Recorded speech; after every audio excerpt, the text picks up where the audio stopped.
Nick Manglaris, welcome to Life Minus Work, and thank you for sharing your story with us. How are you? I'm good, Harry. How are Yeah, you? you're in sunny Adelaide. Yes, I'm in sunny Adelaide. Okay, and is it sunny today? Well, tomorrow's going to be 36 degrees, I think, or Oh, so it's going to 35. be Today was pretty good. sizzling, a real sizzler for you Yeah. guys. Again, thanks for being part of this. We want to share your story with others. Maybe the good starting point would be to kind of go back through your career and just give us a bit of a snapshot of your career highlights over the last probably 45 years now. Yeah, about that. I worked at the university here in Adelaide Yep. for 40 odd years, actually, which is a long time. Wow. Um, and its previous iterations, it wasn't always a university. It started off with the College of Advanced Education that was primarily training teachers. So it was teacher education. So that's where I started as a tutor many years ago.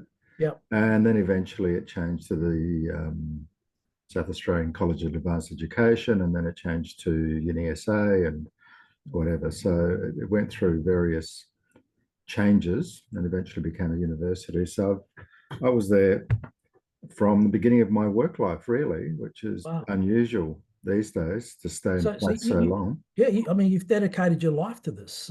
Wow. I worked at the same sort of institution for a long time. I wouldn't say I dedicated my life to it. Yeah. Um, And, Work and was talk, not the most important thing to me. okay, well, I want to talk about that in a minute, but Mm. do you get the same kind of kudos when you meet people on the street that have gone through your programs, like many teachers talk about? Do you mean do I see previous students? Yeah, yeah, and do What they you're kind saying? of come up to you and say, Well, some of them good, do. Yeah, look, one of them is a good friend of mine. I saw him today. right, I remember teaching him, I don't know, 35, 36 years ago. yeah, So I still keep in contact with him. okay. I occasionally see ex-students uh, doing the rounds.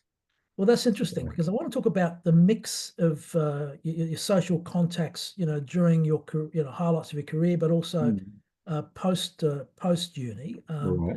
Before we do that, at the height of your career, what were the main things that were going on? What were the most important things to you at that time? I'm not sure what you mean by the most important things to me. Do you mean work-wise? What was I Well, was doing? it Or work? Was it family? Because you were probably oh, starting your family at that stage. yeah. Well, when I started, I was single, so I didn't have a family, so Yep. I could devote a lot of time to work. But then I got married fairly late. I was 38, and then had children at 43, Yeah. which meant I was sort of halfway through my career, and that changed things a bit because work wasn't as important anymore. And with two young kids to look after and being 40 odd, it was a lot of work at home. So I had to get the balance right between work and home. And I think I did And was that that pretty well. was that process hard? No, it wasn't too difficult. I mean, working at a university is actually quite good because you don't have to be there 9 to 5. Hmm. You can, as long as you're there covering all your classes, you can work from home, you can do all sorts of things. So it provided a bit of flexibility. So if I didn't have any classes at 3 o'clock or 3:30, I could go pick up the kids from school when I needed to. So there was a lot of flexibility, and that's one of the main things that I liked about working at uni. It was the flexibility that it provided me, particularly when you've got a young family. So uni was family friendly in that regard, or were there? Well, it was fairly family friendly. It's what you made of it and how you organized your life Hmm. and how you organized your work. As long as your work got done, that was the most important thing. And when you did it, it's up to you. If you need to Yep, mark papers, you can mark them at night. You can do them, mark them whenever you like. yep. So it provided a lot of flexibility, which was great. And in the early days of uni, it was a lot of fun actually. Right. It changed a bit towards the end. It wasn't as much fun anymore for all sorts of reasons. Yeah, I've been reading about some of the horror stories, Mm. which Well, I may think it's getting unfold. worse. Yeah, yeah. But at the time when you were starting your family, you said uni was fun at that point. How Well, many of your yeah. closest friends were work-based friends versus No, look, I had friends outside of uni, and Yeah, they were my main friends, really. yeah, But I was fairly close with people at uni. yeah, Did I socialize a lot with them? Not with a lot of them. With a few of them, I did. In two or three in particular, yeah. we were fairly close and saw each other outside of work. Many of the others, it was sort of a work relationship more than a out of work relationship. Okay. So, But there so, was a handful that I saw outside of work, and we were pretty close. and the ratio of external friends to work-based friends stayed steady through the whole period? Yeah, I think it remained fairly steady. Yeah. Probably more external friends than uni friends towards the end, Okay. Okay. for various reasons. That's interesting. When did you retire? When was your last work? Oh, I think it was about 2020, I think, or 2021, somewhere around there. So you It's about three and retired. a half years ago. Okay, so it was just after COVID, I guess. Yeah, it was. Yeah. It was. I actually went through when I worked through COVID, um, and I think that was 2020, 21.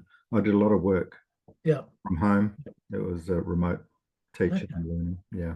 So at what stage was it 2019 or 2020 were you actually thinking of retirement? Or was retirement compulsory for you? No, it wasn't compulsory. I didn't have to retire. Right. The university was offering packages, and I decided to take one. Okay. I was getting towards the end of my working life. I was getting really fed up with working really at university. It Right. was not much fun anymore. Yeah. Everything had changed. It become very Yeah. managerial. It was all about the money.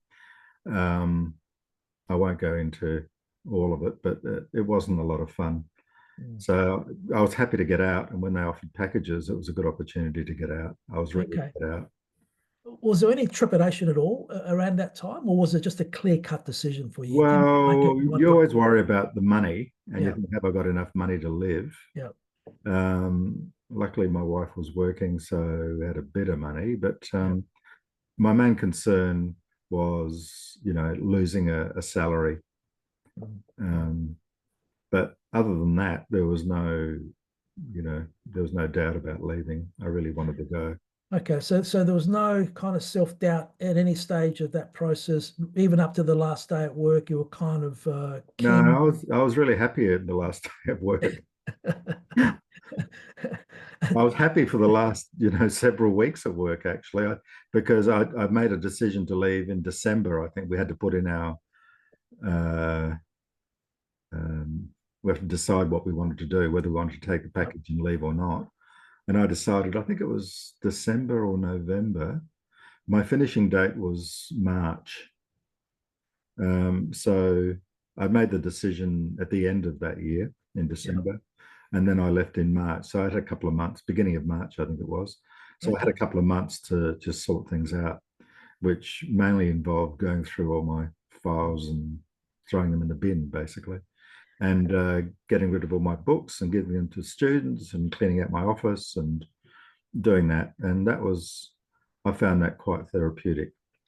Wow. I mean, it's funny because most of the people we get on the program there's some ambivalence about retirement. Is it the right thing? I'm looking forward to taking a break, but I'm going to miss all the other things all the trappings that go with work. But Yeah, but I was in my mid 60s, and I'd had enough. I'd been working for 42 years, yeah. and I was quite jaded, I think, at that point. And I Okay. think with COVID, I think it worked out quite well. It was a good way to leave because I sort of transitioned into leaving in a sense because I was working from home and not going into uni at all for about a year or so. So you were quite unequivocal about it. So retiring was the right thing for you. Yeah, You chased yeah. it. As I said, the only thing was, there was a bit of hesitancy in terms of losing a salary. Yeah. Yeah. But other than that, and I ended up speaking to the super people, and they said there's no reason why you can't retire. Yeah. So, Excellent. Yep. Yep. I took the plunge. Yeah, but it was a positive process all the way through for you, which is unusual. We don't usually get that. But how did you said that you had a good mix of social Mm, connections that were both external and uni based. yeah. How did that change after retirement? I suppose it's still early days for you, but Yeah, it's been a couple of years. yeah. I still see a couple of people um, who took a package the same time that I did. There was something like 18 people that left in our department alone, I think. Well, so who's left Packages in the were offered. department? If 18 left, Who's left? yeah. Um, well, I think they took on some contracts, and I Well, can't say too much really. Um, that's the other reason I decided to go, was because I knew that a lot of people were leaving, and I didn't want to be the last one left, because yeah. I knew what that would mean. It would mean a huge increase in workload, less support at work because a lot of your colleagues had left, Mm. major changes to teaching staff and programs and teaching and whatever. And so I really wanted to get out for that reason as well. I didn't want to be left there without Makes the support sense. of colleagues. Yeah. Yeah.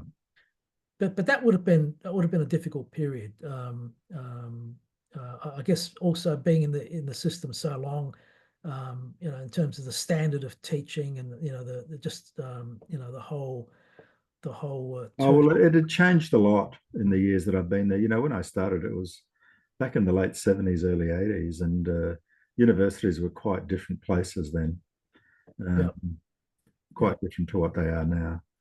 Um, Probably a good topic for another yeah. discussion I around. mean, if you read the newspapers at the moment, there are a lot of articles about universities and what they're going through, and Mm. financial challenges and other sorts of challenges. Um, Yep. but it wasn't a fun place to be anymore. I think in the beginning it was a lot of fun, um, but as the years went by, it became less and less fun, and it became too managerial and all about the money, and yeah, and it Um, wasn't academics that were running the show. It was yeah. bureaucrats who were running the show, really. Nick, you were talking about the ratio of internal and external sort of social contacts. Mm, Internal being, work-related yeah. contacts. You said you still keep in touch with a couple of them from Yeah, I uni. still see a few of them, three or four. Mm, We try and get together every few months and have lunch, mm. catch up. Um, yeah. And how are they faring? Are they were they also keen to get out? And so retirement was a blessing. Uh, they weren't all as keen as me to get out, but I think they're all glad they got out, and they don't regret what they did. They're all about my age. Yep. They've all been there not quite as long as me, but Okay. yeah, I think they were happy to get out. Okay. And they haven't regretted their decision. Okay. And you clearly aren't regretting it. So you No, a couple of years to taste what retirement looks like no, and I don't think about work at all. yeah. My previous work, that is. So what do you think about what are the important things that Well, what I'm cooking tonight and every right, night, right. that's what I think about. What jobs do I need to do? How much washing do I need to do? How much cooking Yep. do I need to do? Uh, Yep. and other things that I do. I do a little bit of paid work. Yep. So, but that's fairly minor. Mm. And that was for what reason? Was it for the money? Was it for the engagement? Was it Uh, well, I was asked by some friends to help out, right? um, some people who needed some social support, through aged care and NDIS, and Yep. they really needed someone that they knew and could trust to provide a bit of support for someone in their family. Um, Yep. so I said I'd do it. So it was only a few hours a week. Yep. It's actually reduced in the last 3 or 4 months.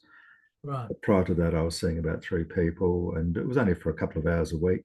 Yep. Yep. And it provided a bit of structure for me, which Yep. was good. Yep. I knew Yep. that on Thursday I had to see this person, or on Tuesday I had to see this person. Yep. So that was good. And it provided a bit of income as well. So I felt as Yep. though I was contributing something to the income. And are you likely to do more of that? If there was more of that available, would you Um, gravitate to it, or I is wouldn't do too much more of that. I think it's Yeah, I don't have a lot of time to do that. I currently see one person, and that's for a few hours a week, and that's okay. I'm happy to do that.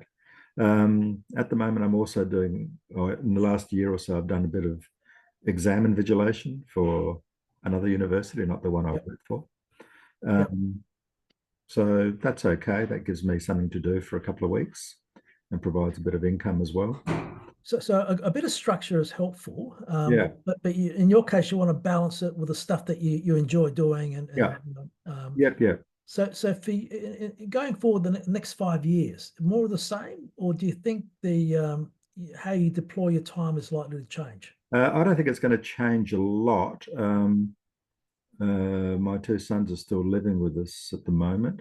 Yeah. Maybe when they leave home, if they ever leave home, um, things might be a bit different. I'll have less washing and less shopping to do and less cooking to do. Um, so things might change in that respect. In terms of the other things that I do, probably won't change too much. Hopefully, my wife's going to retire in a couple of years, so then she'll be free, and we might do a bit of travel, and so things will change. In 5 years, things will change. Yeah. And the important things, I guess, would be making sure the kids are okay, health and Yeah, finances, so that yeah, you can fund the lifestyle that you need. yeah.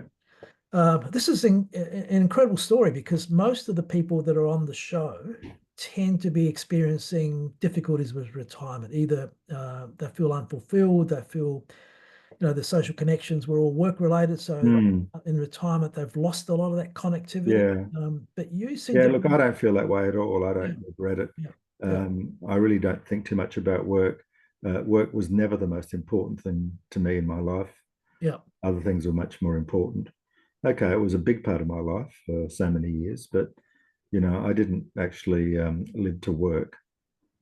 I actually worked to live.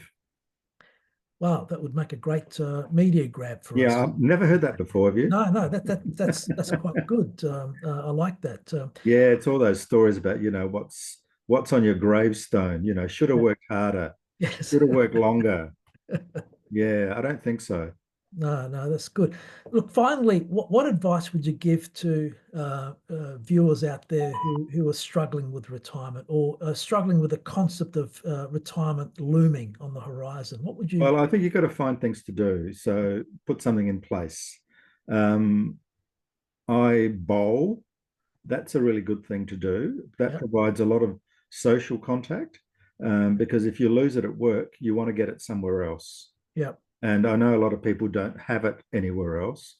So joining some sort of club, I bowl. I used to bowl socially, but now I bowl sort of competitively, and that's every Wednesday and Saturday. So those 2 days are taken up. And you meet lots of interesting people there. They're not all old. Um, and they come from a variety of backgrounds and professions, from, psychiatrists to business people and doctors and engineers and teachers and all sorts. And I've met some of my ex-students who now all right. bowl. Okay. So that's Okay. really So funny. I need to ask, are you any good? Oh, shit house.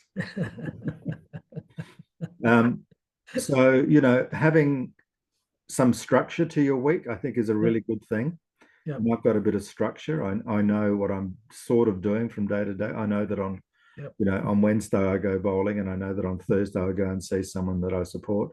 I know that on Saturday I go bowling.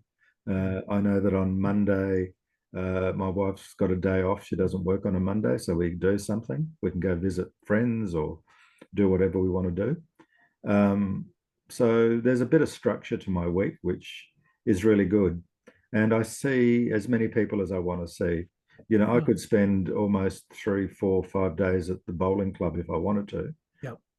There's actually a function on tonight that I could have gone to, but I decided not to because I had other things to do, like talking to you.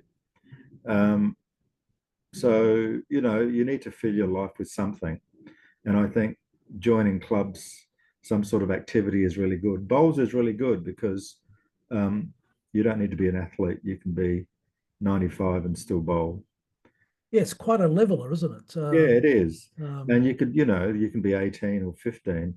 I mm, mean, yesterday I was at the club because I was bowling against someone and there were, you know, 15-year-old students there from a local school right. who'd come over to have a go at bowling. So there are about 15, 20 of them there, and they were getting Wow. instructions in bowling and having a good time. So, Mm. you know, you can start at any age and you can keep going until you drop dead. Well, it's interesting. So I guess what you're angling at is that bowls may not be a panacea for loneliness, but it's up there. Well, it doesn't have to be bowls, of course. It could be Yep. anything.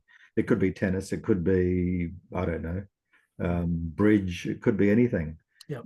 As long as you do something where you can interact with people. And I think it's really important to not isolate yourself. Don't stay at home and do nothing. Yep. You need to get out and actually talk to people. And with your background, if you had to give one word of advice to people who are in retirement or facing retirement and are really Mm. struggling, Yeah. what would that one piece of advice be? Well, the advice is think of the positives, you know, like you can do all sorts of things now that you're retired and do what you find really enjoyable. Um, don't sit at home and do nothing and don't think about, you know, how important you used to be and now you're not. I mean, you weren't that important really. No one's that important. Um, Mm. I think they forgot about me at work after about a month or two. Nick, who? They thought, you know, and I'd only been there 40 years, but Right. they soon forget you. No one's indispensable. And, you know, it's not just about work. I like your analogy of the tombstone, and um, Well, um, it's not original, Harry, you know that.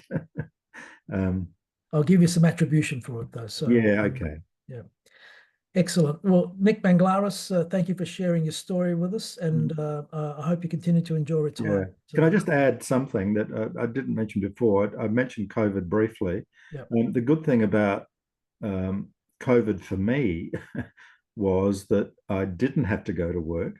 So, in a sense, I got used to not going to work, and that was for over a year. So, I was at home for a year, Mm. Zooming with students and doing all the stuff online. So, in a sense, I gradually got out of the institution. I deinstitutionalized myself Mm. through COVID. I was at home with my family and not having to go into work, and that was great. So I got used to not going to work, and So it's I like really early liked it. conditioning for you in a Hey? way. Early conditioning. Yeah, it was early conditioning. It was a godsend in a sense. So I wasn't cut off from work. You know, Yeah. one day I'm at work, and then the next day I'm retired. I'm never going to work again.